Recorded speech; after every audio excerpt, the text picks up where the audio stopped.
Hey everyone. So right now we have Stefania Chaplin, which is experienced as a solution architect within DevSecOps, security awareness, and software supply chain management. And she's helped countless organizations understand and implement security throughout their SDLC. This session, Stefania will look at real-world examples, how to manage vulnerabilities, and implement ways which allow development and security to collaborate efficiently. Just again, to make sure that everyone aware, you are able to add your question on the question and answer tab, or of course, during the session, raise your hand, and we will invite you to the stage after Stefania will finish her presentation. Thank you. It's your stage right now. Awesome. Thank you so much. And thank you everyone for joining. Let me just share my screen. So hopefully you should see. If you don't, please let me know. So hi everyone, I am Stefania Chaplin, a solutions architect at GitLab, and today I am talking about securing software delivery in automotive. So a little agenda, I'm going to be talking about multimedia systems, some famous hacks, managing vulnerabilities, everybody's favorite job, right? Security workflows then and now, and finally, some top tips on how to shift left and some further reading for everyone. Do a little summary, and as Eden said, some time at Q&A at the end. A little bit about me. These are my contact details. Unfortunately, I can't join the networking session, so if you do have questions, feel free to reach out to me. I will have these details at the end as well. Outside of work, I'm very much into yoga. I have a lot of tropical plants. I'm based in London, although actually right now I'm in Aarhus in Denmark, and I'm very, very much about improving diversity in tech. And before all being at GitLab, or a while ago to be fair, I was also a Python developer. But enough about me. So it all began with a multimedia system. So what do I mean by that? I'm hoping everyone around should be either professionally or personally should be familiar with a multimedia system on a car. It is how humans usually interact with, the software. Usually, it can be around, say, traditionally like music. Go back to the old days, you had cassette tapes, whilst now they're a lot more powerful and complex. So, two examples. One of them, this may sound familiar, when hackers tried to remotely control, or they successfully remotely controlled a Jeep on a highway. If you haven't heard about this one, or you've only glanced over, I'd really recommend the two hackers in question did a session at Black Hat, and they've also done a really good write up. So it's a really interesting read in terms of exactly how they did this. And to summarize, so they managed to figure out the Wi-Fi password. It was in theory, secure because it's based to the second of when the car was, and the multimedia system was first turned on. But if you know the year of the car and you assume it's during, working hours, you can all of a sudden, you get down to about 7 million combinations. So a hacker can brute force that in about 1 hour. So then they had the Wi-Fi password. They could get in, and they did some stuff as well around the cellular networks.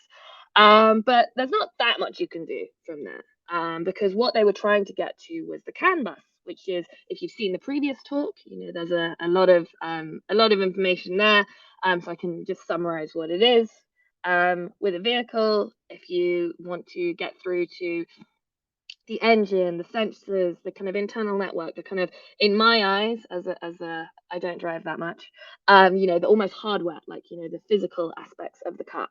So a lot of the time, the approach we take is to air gap, which is great, but unfortunately in this case, it wasn't that effective because there was one component, so it's called the V850 controller, and that actually linked these two. And unfortunately, they managed to perform an upgrade on that. The upgrade wasn't authorized. They did a malicious upgrade, and all of a sudden, they were in. So this was a few years ago, and the good news is stuff has changed. I've been told that thanks to this video, this is really what accelerated the car security legislation. So things have changed. But then what happened this summer?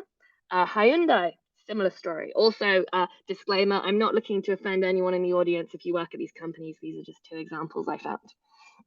Anyway, there was a hacker who calls himself Green Luigi, and he also wrote a very thorough write-up. So what he did, first he got into the engineering mode by just pressing buttons. I think it was 9 left and 1 right. And then a 4-digit PIN, which he found on a website for suggestions. And I looked on the website, there's about 20 different ones. It's like, okay, if it's not 2400, try 2401, or try 2300 or 2301. So anyway, having a numerical 4-digit PIN, I would say hopefully you could be more secure.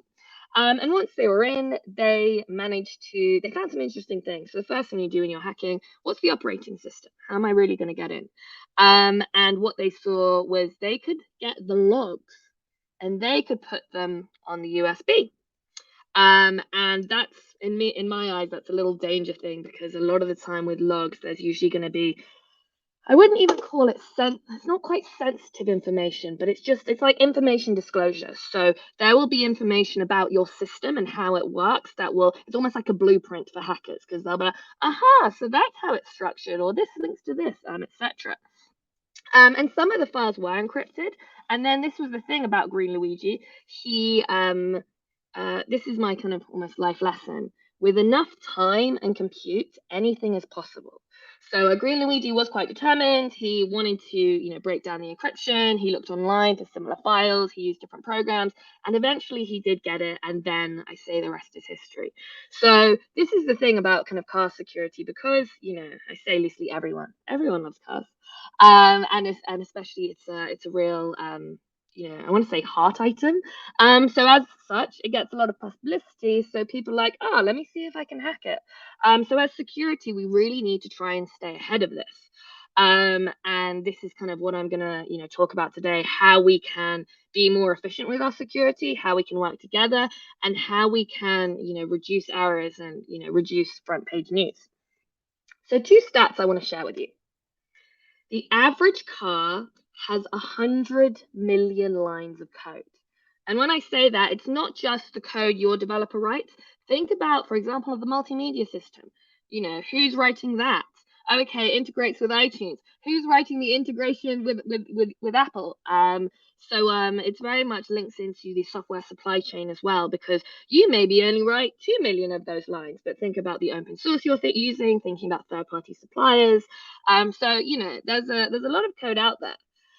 Commercial software typically has 20 to 30 bugs for every 1,000 lines of code. So that's about 2 to 3%. So if you do the math, it's about 2 to 3 million vulnerabilities. And I'm sure you'll say, we don't have that many, but this is what I'm saying about the open source, about the third-party suppliers, because do you know about their vulnerabilities? How thorough is your process for security with them, etc.? So we've got a couple of million vulnerabilities. So how are we going to manage them? I'm going to have 2 examples. So what happens when you find, I've lowballed, only 10,000, but what happens when you find 10,000 vulnerabilities at the end of the software development lifecycle? Like the picture shows, probably going to be a degree of help. And this is going to be expensive. There's going to be a lot of context switching. There's going to be a bit of like terror, because normally right at the end is when you're about to deploy. It's like, yep, we're ready to release. We've got our new feature. Oh, wait, it's not secure. Our passwords are stored in clear text, or it's not encrypted, or whatever it might be. So this is a bit of an anti-pattern. This is not what we want. So what about if you empower developers to deal with each one at the point where it is introduced? So in this example, we're giving developers, scan results. We're giving them, security scans as they commit. We're giving them the opportunity to know about the vulnerabilities, and also to fix them as well, and potentially to even help them understand what they even mean. So when we think about developers and security, so this could be app security, and also with specifically with automotive, you've got to think, the different types of developers. You're going to have your embedded, you're going to have ones dealing more with hardware. You're going to have, on the upside, you're going to have people moving to the cloud. You're going to have a multi-tiered system. So I've chosen developer and AppSec, but actually you could apply this to a lot of your different silos. What you really want to do is enable collaboration. You want to have a positive mindset of working together because we are all on the same team. And you also want to have an interface. So for example, I've got a little screenshot. This is a vulnerability bug. If I have a situation, Joe says, oh, we need to fix this, and Emily's like on it, or Emily's like, oh, this is a false positive because of ABC or whichever. We want to have less finger pointing, more collaboration. So I'm going to be talking about shifting left. And before I do, there's some misconceptions. So there's two I specifically want to highlight. Asking developers to run security scans outside of their traditional workflow. With security, working with developers, I used to be one, so I can say this. We like our environments, whether that's our IDE, whether that's working with Git, etc. If you're asking us to go somewhere different, like I'm gonna go old school. I'm gonna say, if you were asking us to put our software on a floppy disk and then go over to a different building and install it to do a security scan, that's not feasible. That sounds, as a developer, and like that sounds laborious. Okay, maybe it's compliance, but I'm going to be frustrated. I would rather have, can security come to me? Can security scans meet me at my commit? And the second one, expecting developers to understand what the results are. So, for example, if I know a lot of developers, and professionally and personally, and I was in a park and I was talking with someone, I was like, "Oh, username enumeration. Do you know what that is?" And this lead developer didn't really know. He was like, "Oh yeah, something to do with users, type enum, stuff like that." I was like, almost. So the simple example, when you log in and if you get your password wrong and it says it prints your password is wrong, that is username enumeration, because then the hacker will know that your username is correct and can then brute force your password. So username enumeration, that's a security word, whilst having that explanation in developer language can help them fix their problems at the point where they're introduced. So this is a bit of an old school. So I call this kind of waterfall approach. So we've got repository, then we commit code, CI, CD, we do some tests, then the security team end up as a kind of toll booth. They're like, stop. You get your developers the antipath and they're like, no, we have to hide it from the security team. This is my baby. It's an ugly baby. But security team end up with the 10K vulnerabilities. They dismiss or create the issue. It goes in the ticketing system to the development team. This isn't ideal. So what's better? How about we shift left? So this is an example of how you can shift left. Same starting point, committing code from the repository. But then as part of this commit, you can, as part of CI, you're introducing scanning and testing. So I've got a review app. This is a live instance. So this can even do DAST as well, dynamic application security testing. And then the developer can create or dismiss the issue. Because this is happening as a feature branch, it's a safe environment. So say my developer, I'm working on my feature branch, and then, oops, I introduced an old version of log4j. I am going to fix that before anyone finds out. And then I do, it's my feature branch, and then I merge request my nice clean branch because I fixed all my bugs. And I personally, as a developer, has peace of mind. I've done what I can do. This is clean, secure, high quality code. So at that point, we're back to the master branch, we do the CI/CD, deploy, and then the security dashboard, they get the overview after all of the developers have cleaned their own branches. So this is kind of an example of workflow of what it looks like, once you shift left. What's worth noting as well is types of security. Now, this is a great almost list. If you want to go to your suppliers and say, hey supplier that's responsible for this piece of software, are you doing all of these security scanning?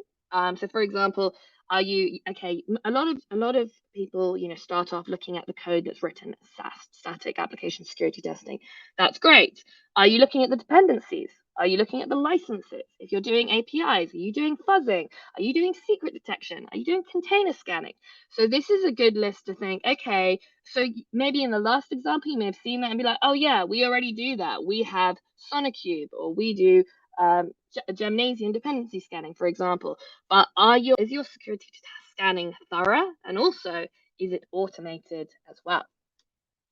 I briefly mention this because compliance is always important.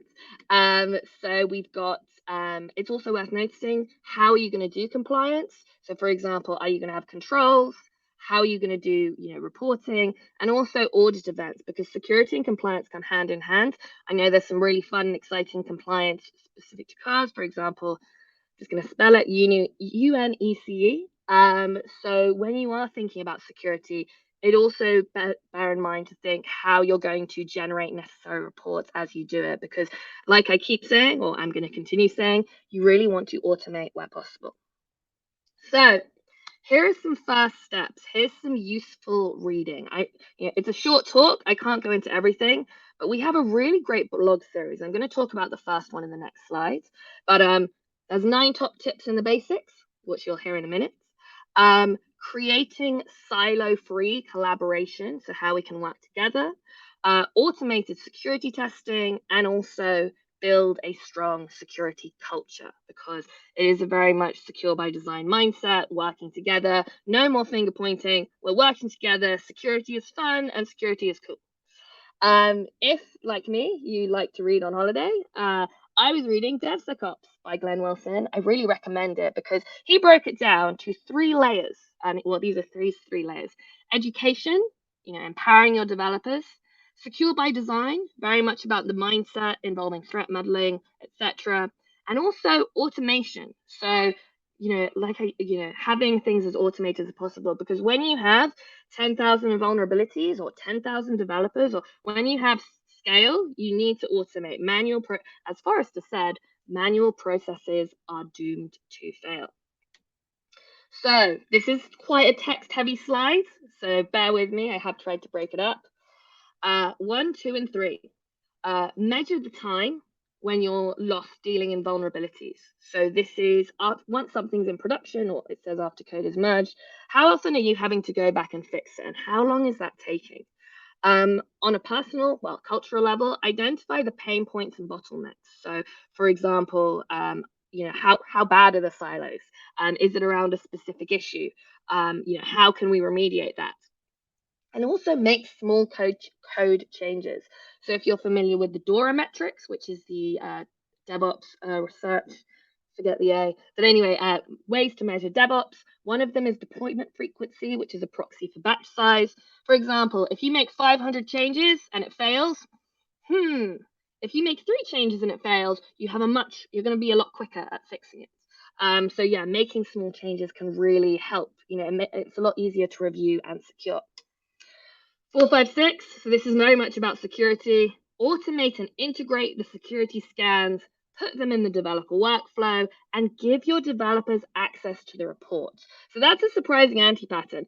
You scan the results, you fail their builds, and then developers can't even see why.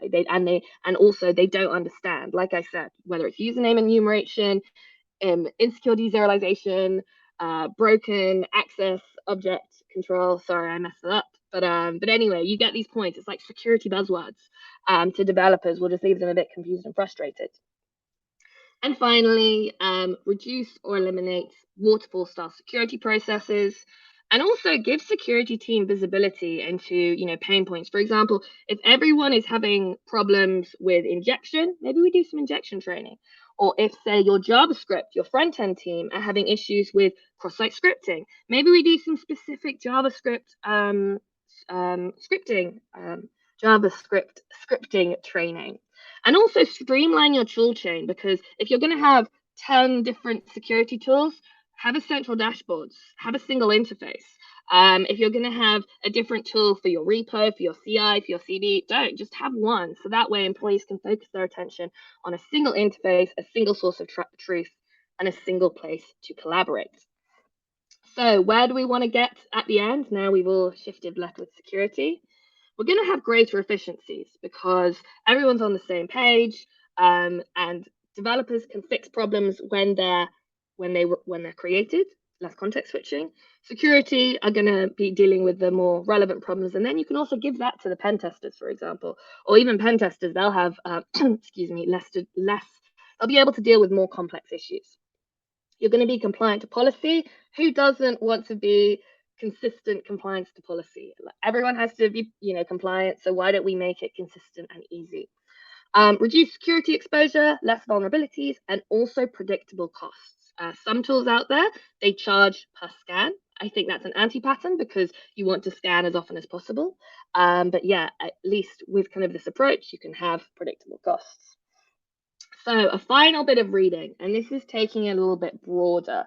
If you have heard of the Phoenix Project, if you've heard of Gene Kim, he wrote a book. The sequel is called The Unicorn Project, and a book called Accelerate, which is the science of DevOps. And they spoke to, I think, a few thousand organizations, from startups to massive ones, and what makes elite performers elite. And they came up with these 4 metrics. I mentioned one already: deployment frequency. If you want to talk about DORA metrics, grab me offline because I can talk for hours.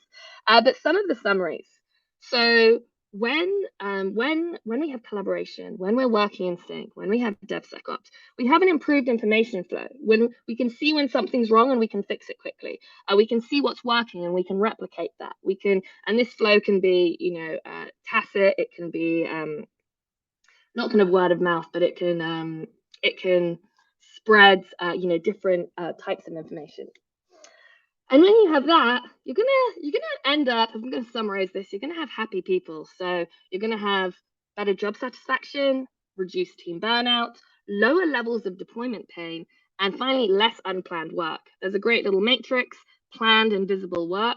Unplanned and invisible work is the worst type of work. You don't want unplanned work because then it messes with your planned work. So imagine if we can reduce our unplanned work, all of a sudden, wow, we're gonna have, like I say, happier, reduced burnout, better, lower levels of deployment pain, etc. So what does this mean? Improved software delivery performance, because guess what? You can deploy in hours, not days. When you have a bug, you fix it in hours, not days. You can deploy multiple times a day rather than multiple times a year. And because as we're using more and more software, and fundamentally we are all software businesses, we're going to have increased organizational performance. And what does that mean? Listen to our customers, outperform competitors, gain market share. Who doesn't want that? So, to summarize, a few little bullet points to leave you with. Allow developers and security to collaborate and work together. We are all on the same team. No more finger pointing. Shift left with security, and also empower developers and give them time to train. Also, automate where possible. I know that can be tricky with cars. We have multi-tiers, we have different teams, but see if you can take these steps: collaborate, automate, shift left, into your, I'm going to say into your silo, into your area of expertise. I obviously work at GitLab. If you want to know more about that, we are the one DevOps platform. We're one interface. We kind of do everything that I've mentioned today. We're pretty awesome. So yeah, grab me offline and I can tell you about that. And thank you. Thank you everyone for listening, for taking the time. Unfortunately, I can't join the networking area. I will be around for the next 5 minutes. But if you do have questions, please feel free to reach out. My GitLab handle, my Twitter, email, and also my brand new website, which has been out for like about a week. So anyway, feel free to check it out, connect with me. And yeah, thank you so much for your time. Thank you, Stefania. So we have a few questions here. So I'll just pop some of them to the screen. Okay, so the first one is, what is your proposal to automate and integrate security scans? Are you referring to the statistic code analysis here or more dynamic approaches? All of it. I don't know if you remember, I had a slide. So for example, yes to static code, but also yes to dynamic, Yes to dependency scanning, yes to container scanning. So have all of those scans, ideally at the point when your developer commits code within their feature branch. So that way the developer can, that scan, it will add like maybe an extra minute to their existing build. And then they can get the results, they can see them, and then they can fix before they merge. So you really want to have those scans at that point and automated. I hope that helps to answer your question. So the next question is actually related to that question. Mm-hmm. If you can see on the screen, if you can share any experience on using dynamic analysis tools as one of the SSDLC step, especially about integrating it into CI/CD pipelines. Sure. So this is where I can, well, the last question I could say GitLab does everything, but with this one specifically. So as for example, with GitLab, we do the source code, we do the CI/CD, we also do security. So what the GitLab pipeline might look like, your developer commits code, this will run a build, and then still at the point of commit, it creates an ephemeral instance of your application, so then you can run Dast as part of that. So you're able to shift Dast to the commit stage. So for example, with GitLab, I believe we use OWASP Zap. So that's a specific Dast tool you can use. And it's literally as easy. I think the line is in the YAML file. It's like include security/dast.yaml, and it does it all for you. And it's very easy, very clean. And yeah, if you'd like to know more, please feel free to reach out to me afterwards. So the last question, because we don't have a lot of time, is even a basic concept like software build of materials, which would help with DevSecOps, is difficult to agree on in the automotive community. Any suggestions how to break silos to allow a complete system view? Sure. So this is comes back to a culture almost, because what it comes down to is, the way I view it is, we are all people. We're all working on the same team. Something is better than nothing. Sometimes people can get caught up in bureaucracy, and especially if it's always been done that way, it can be hard to change to a better way. So, say for example, software bill of materials. There's been the executive order in America. That's the one that everyone's talking about. There are standards for that. So, for example, OWASP has the Cyclone DX. In general, JSON is kind of a normal one, a normal standard. That can be a good starting point, because you can do carrot and the stick. So, if you want a carrot, you talk to your different silos. You ask them, how are they doing? What's important to them? Where's the friction? Where's their pain point? La la la. You carrot them, and you do soft and fluffy. And you can also stick them, and you'd be like, okay, but every day we don't do something. Look at all, like, I could Google car hacks, and I'm not going to say every company comes up, but there's a lot. So it's also the opportunity cost of not doing anything with security. So depending on the size of the organization, I agree it can be really hard to break down silos. But I have a whole talk on that. So yeah, catch me offline, and I can give you some more info. Thank you so much, Stefania. And we all meet in the next section. Thank you. Awesome. Thank you so much for having me. See you later. Bye. Of course, next time also. Bye.